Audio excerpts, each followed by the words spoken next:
Canadians are counting on us, on our positive vision for the future, because the alternative is too bleak.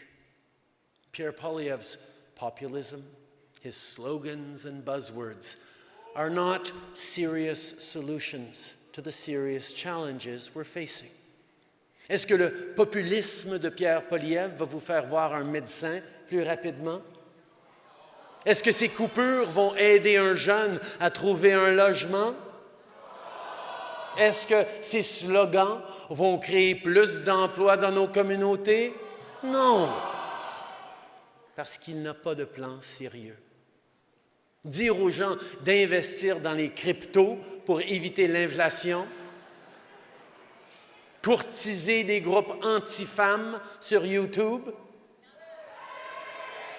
supporting illegal occupations that blockaded our streets and borders for weeks,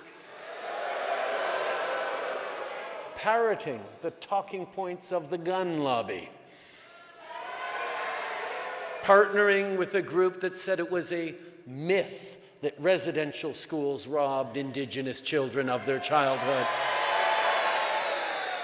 keeping MPs in his leadership team after they were happy to dine with a xenophobic German far-right politician.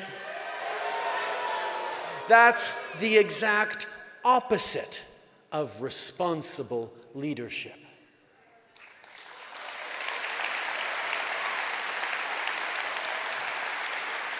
But this is what the Conservative Party of Canada has become under Pierre Poilievre.